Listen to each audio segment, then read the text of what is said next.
Você já imaginou o som ensurdecedor de milhares de soldados marchando para a batalha? O choque de espadas e escudos, o rugido das carruagens de guerra. Por trás das páginas sagradas da Bíblia estão algumas das batalhas mais extraordinárias e estrategicamente brilhantes da história antiga. Batalhas onde exércitos inteiros foram derrotados por punhados de homens, onde muralhas impenetráveis desabaram e onde a própria natureza parecia conspirar a favor dos vencedores. O que aconteceria se um exército inteiro conquistasse uma cidade fortificada apenas caminhando e tocando trombetas? Isso parece loucura, mas foi exatamente o que ocorreu em uma das batalhas mais extraordinárias relatadas na Bíblia. Jericó era uma cidade imponente, erguida há mais de 10.000 anos atrás. Suas muralhas chegavam a ter 9 metros de altura e 4 metros de espessura, construídas com tijolos de barro e pedras perfeitamente encaixadas por artesãos experientes. A tecnologia de construção era tão avançada para a época que arqueólogos modernos ainda se surpreendem com sua resistência. Estas muralhas não eram apenas uma barreira física, mas um símbolo do poder e da riqueza daquele povo. Localizada estrategicamente no Vale do Jordão, Jericó controlava importantes rotas comerciais entre o Egito e a Mesopotâmia. A cidade era um oásis próspero, irrigada por fontes naturais que permitiam o cultivo de tâmaras, olivas e cereais em uma região predominantemente árida. Os moradores viviam em casas de tijolos de barro, com pátios internos, onde preparavam alimentos e realizavam trabalhos artesanais. As mulheres teciam roupas coloridas com linho e lã, enquanto os homens negociavam e protegiam a cidade. Quando os israelitas chegaram após 40 anos vagando pelo deserto, Jericó representava o primeiro e mais formidável obstáculo para a conquista da terra prometida. Os habitantes da cidade viviam em constante estado de alerta, apavorados com as histórias sobre como o Deus dos israelitas havia derrotado o poderoso Egito. As portas da cidade permaneciam fechadas dia e noite, e ninguém entrava ou saía. Foi então que Josué, o sucessor de Moisés, recebeu instruções divinas para uma estratégia militar completamente inusitada. Durante 6 dias, os soldados israelitas deveriam marchar uma vez ao redor da cidade em completo silêncio, precedidos pela Arca da Aliança e por sacerdotes soprando chofars, trombetas feitas de chifre de carneiro. No 7º dia, deveriam circundar a cidade 7 vezes e, ao final, gritar com todas as forças. Imagine o desconcerto dos defensores de Jericó. Dia após dia, observavam aquela procissão silenciosa, sem qualquer sinal de ataque convencional. Não havia arietes para derrubar os portões, nem escadas ou torres de cerco para escalar as muralhas. A tensão psicológica aumentava a cada dia. Os habitantes alternavam entre o escárnio e o terror, sem compreender a estratégia dos invasores. No 7º dia, após a 7ª volta, quando o som das trombetas atingiu seu ápice e foi seguido pelo grito ensurdecedor de milhares de guerreiros israelitas, algo extraordinário aconteceu. As muralhas de Jericó desabaram. Em poucos minutos a cidade estava exposta, vulnerável, sem sua principal defesa. Os israelitas invadiram por todos os lados, conquistando a primeira cidade da terra prometida. Por ordens divinas, pouparam apenas Raabe, uma moradora que havia ajudado os espiões israelitas anteriormente, e sua família. A queda de Jericó não foi apenas uma vitória militar, mas um momento decisivo na história do povo de Israel. Esta batalha extraordinária demonstrou que a conquista de Canaã seria possível, apesar das cidades fortificadas e dos exércitos numerosos que os esperavam. Se você está impressionado com essa incrível vitória de fé, deixe seu like agora como um ato de declaração. Com Deus, sou mais que vencedor. E acredite, o que vem pela frente é ainda mais surpreendente.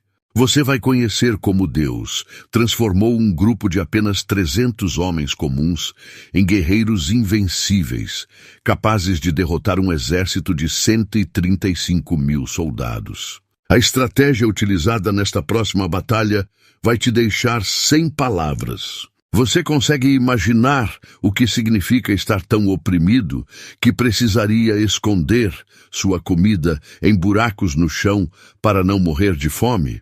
Esta era a realidade do povo de Israel sob o domínio midianita, uma situação de desespero quase total.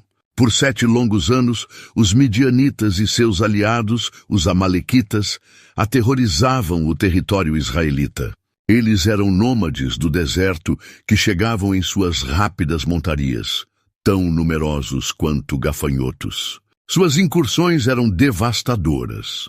Esperavam pacientemente até a época da colheita e então invadiam as terras férteis de Israel, destruindo plantações, roubando gado e devastando vilarejos inteiros. Os israelitas, incapazes de enfrentar este poderoso inimigo, refugiavam-se em cavernas nas montanhas, vivendo em constante medo e insegurança.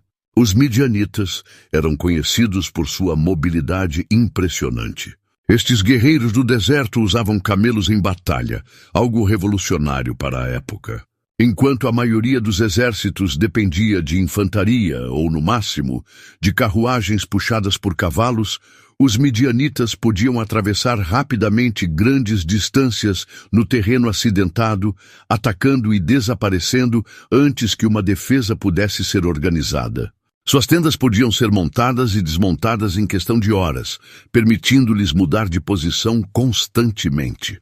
Foi neste cenário desesperador que surgiu Gideão, um jovem que, ironicamente, foi chamado por Deus enquanto debulhava trigo escondido em um lagar, local normalmente usado para prensar uvas, não para debulhar cereais. Este detalhe revela o nível de medo que dominava até mesmo os mais corajosos israelitas. Quando Gideão finalmente aceitou liderar um exército contra os opressores, 32 mil homens responderam ao seu chamado. Parecia um número considerável, até ser comparado aos 135 mil soldados do exército inimigo.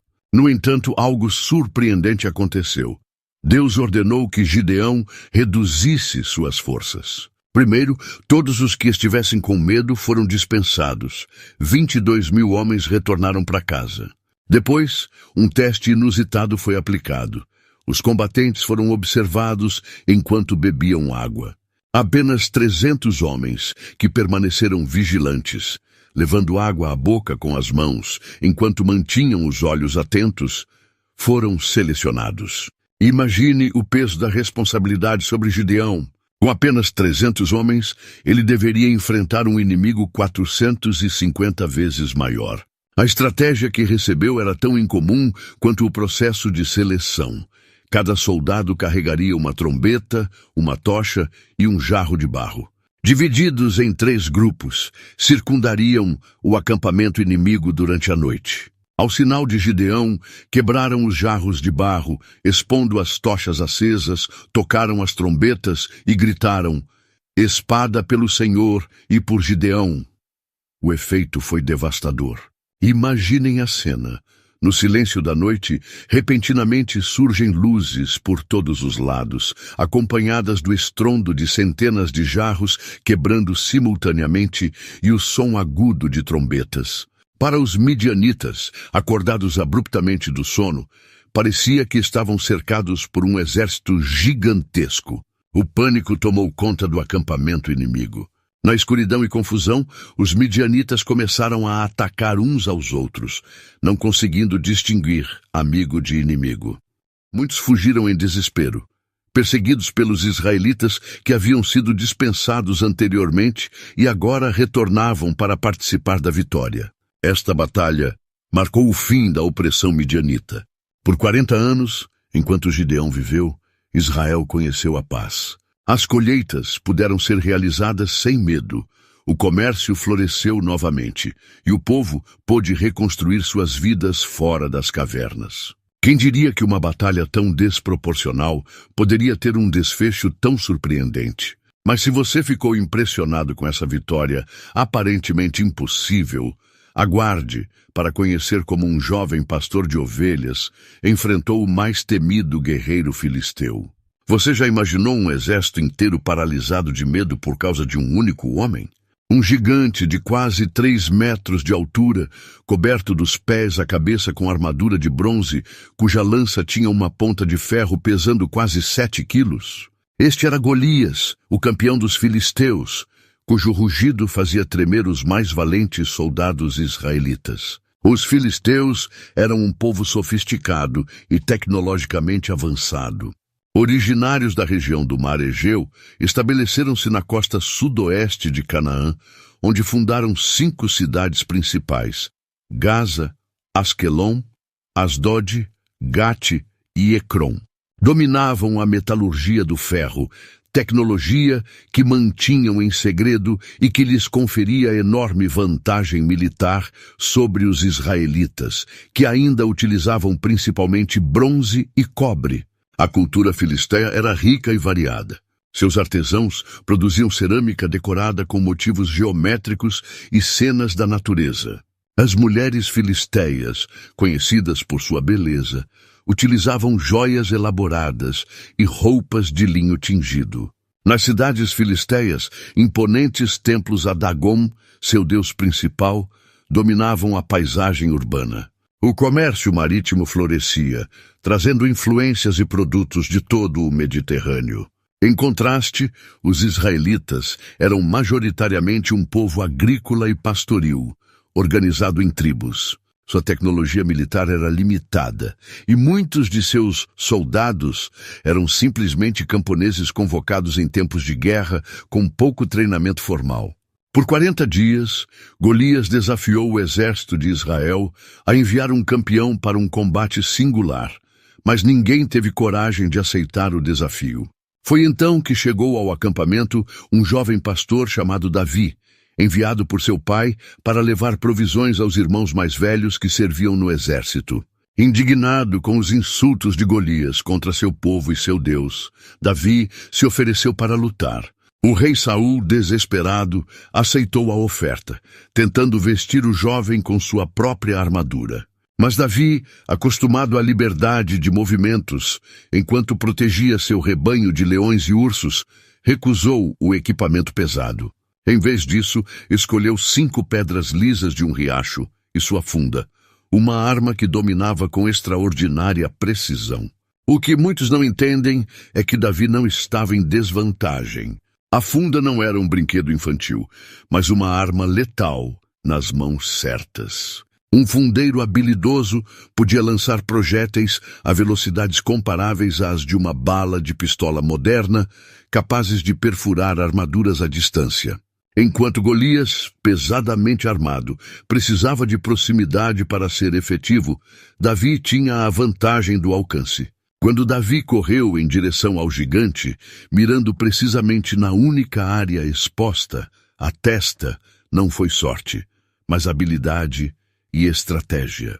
A pedra afundou-se na cabeça de Golias, que caiu como um carvalho derrubado.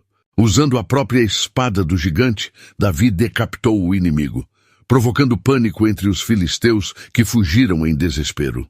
Esta vitória foi apenas o início da notável carreira militar de Davi. Anos depois, quando se tornou rei, ele transformou Israel de um conjunto de tribos desorganizadas em uma potência regional. Sua maior conquista estratégica foi a tomada de Jerusalém, então uma fortaleza jebusita considerada inexpugnável. Construída sobre uma colina cercada por vales profundos, Jerusalém era naturalmente defensável.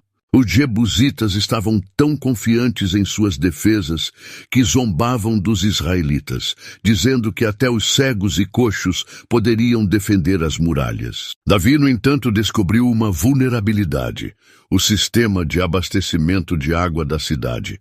Através de um túnel estreito escavado na rocha até uma fonte externa, os sitiados podiam obter água mesmo durante longos cercos. Foi por esse mesmo túnel que Davi e seus homens infiltraram-se na cidade, capturando-a de dentro para fora.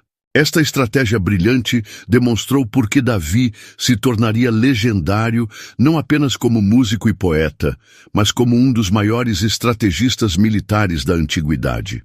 Mas o que aconteceria quando este mesmo reino, séculos depois, enfrentasse o mais poderoso império do mundo antigo? Você consegue imaginar o desespero de estar preso dentro de uma cidade cercada por 18 meses, vendo seus filhos definharem de fome enquanto um exército implacável aguarda pacientemente do lado de fora? Este foi o destino terrível de Jerusalém durante o cerco babilônico, um dos episódios mais traumáticos da história bíblica. No início do século VI a.C., o equilíbrio de poder no antigo Oriente Médio havia mudado drasticamente. O Império Assírio, que por séculos aterrorizara a região, havia caído. Em seu lugar, surgia o Império Neobabilônico sob o comando de Nabucodonosor II, talvez o mais brilhante estrategista militar de sua época. Babilônia era uma metrópole deslumbrante, com seus famosos jardins suspensos e a imponente Torre de Babel. A cidade era cortada pelo rio Eufrates, com pontes espetaculares e cais movimentados. Seus edifícios de tijolos esmaltados em azul profundo, decorados com animais mitológicos em dourado e laranja, faziam com que a cidade literalmente brilhasse sob o sol mesopotâmico. O exército babilônico era uma força de combate formidável. Sua infantaria pesada era equipada com lanças, escudos retangulares e capacetes de bronze. Os arqueiros, protegidos por escudeiros, podiam soltar nuvens de flechas sobre seus inimigos. Mas o verdadeiro terror eram as unidades de cerco babilônicas, especialmente treinadas e equipadas para derrubar mesmo as mais formidáveis fortificações. Apesar das advertências do profeta Jeremias, o rei Zedequias de Judá rebelou-se contra o domínio babilônico, contando com o apoio do Egito. A resposta de Nabucodonosor foi rápida e brutal.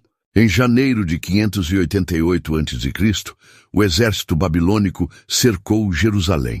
As forças auxiliares do império, edomitas, moabitas e amonitas, bloquearam todas as rotas de fuga. A vida durante o cerco rapidamente se deteriorou. As cisternas começaram a secar. Os alimentos armazenados, inicialmente abundantes, tornaram-se cada vez mais escassos. No mercado, os preços dispararam. Um pequeno saco de farinha, que antes alimentaria uma família por uma semana, agora custava o salário de um mês. Com o passar dos meses, a situação tornou-se desesperadora. Jeremias relata que mães famintas chegaram ao impensável, cozinhar seus próprios filhos para sobreviver. Os babilônicos eram mestres no guerra psicológica. Suas torres de cerco, erguidas contra as muralhas, permitiam que arqueiros aterrorizassem os defensores. Catapultas lançavam rochas e projéteis incendiários sobre a cidade.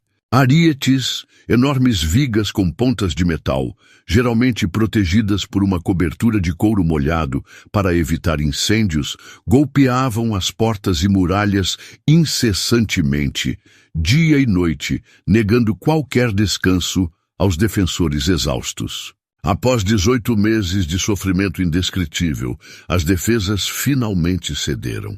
Na noite de 18 de julho de 586 a.C., os soldados babilônicos invadiram a cidade.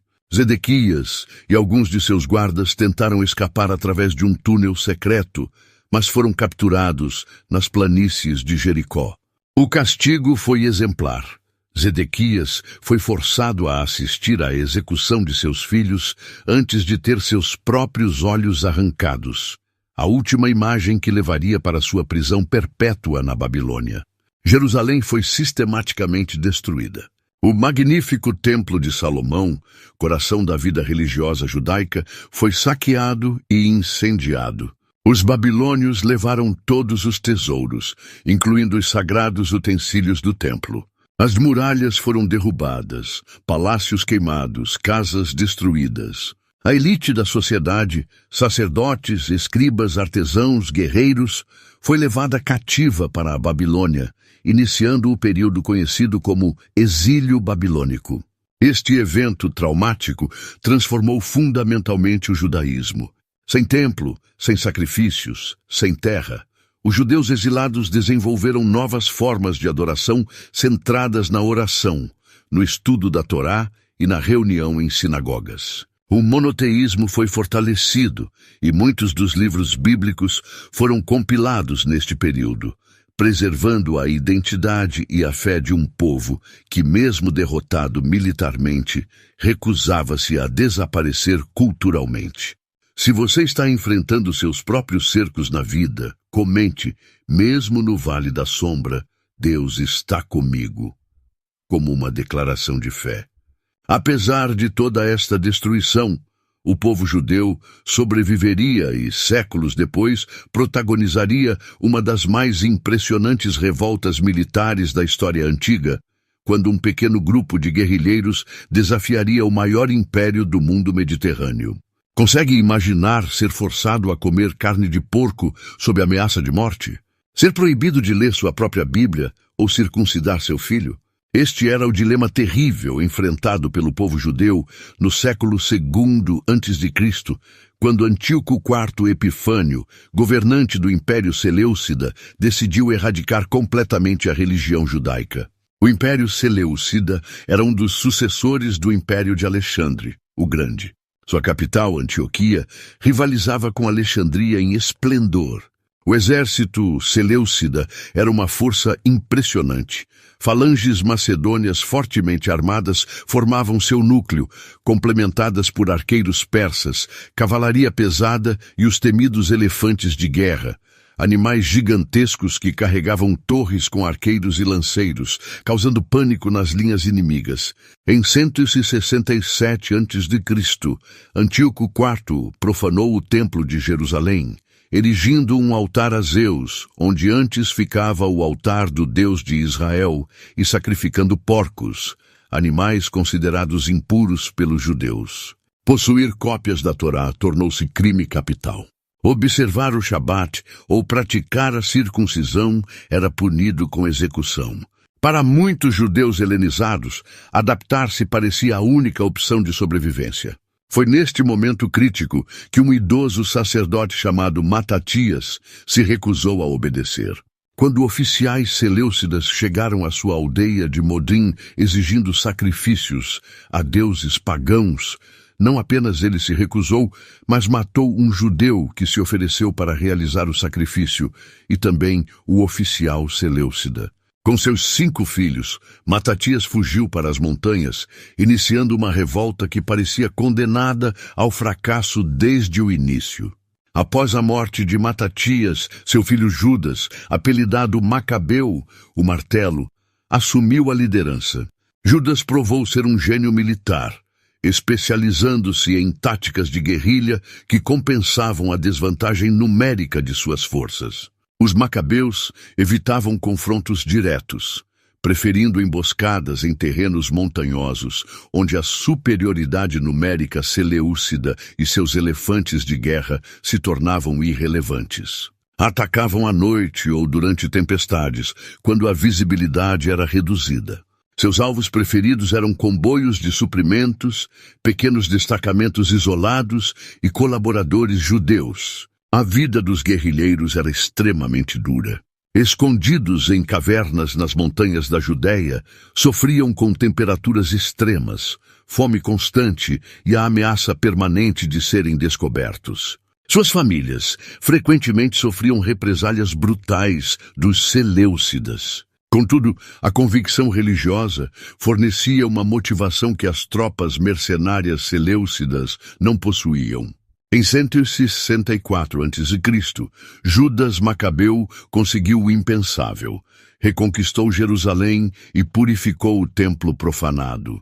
A história do milagre do óleo, que durou 8 dias durante a reconsagração do templo, é celebrada até hoje na festa judaica de Hanukkah.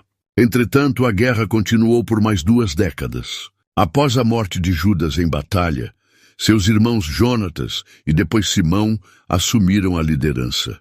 Aproveitando conflitos internos no Império Seleucida e formando alianças estratégicas com Roma, os macabeus gradualmente transformaram sua guerrilha em um exército convencional. Em 142 a.C., Simão finalmente conquistou a independência total da Judéia, estabelecendo a dinastia Hasmoneia, que governaria até a chegada dos romanos 100 anos depois. A revolta dos macabeus não apenas salvou o judaísmo da extinção, mas também estabeleceu um precedente duradouro de resistência contra a opressão religiosa. Foi uma batalha por liberdade religiosa que ressoa até os dias atuais, mostrando como a fé inabalável pode superar mesmo o mais formidável dos inimigos. Se essa história de coragem e perseverança tocou seu coração, deixe seu like e comente: minha fé é minha força. Estas não foram apenas batalhas por território ou poder político, mas confrontos que determinaram o destino espiritual de nações inteiras. Das muralhas de Jericó às montanhas da Judéia, vemos repetidamente como Deus utiliza o improvável para realizar o impossível. Homens e mulheres comuns, quando guiados pela fé e coragem, tornaram-se instrumentos de mudanças históricas. Se você acredita que Deus ainda luta suas batalhas hoje, escreva "Minha vitória vem do Senhor" nos comentários como um ato de fé. Algo poderoso vai acontecer na sua vida. Agora você viu como Deus transformou situações impossíveis em vitórias extraordinárias. Clique no vídeo na tela, você vai descobrir quais foram as maiores construções já feitas na Bíblia. Clique agora no vídeo na tela.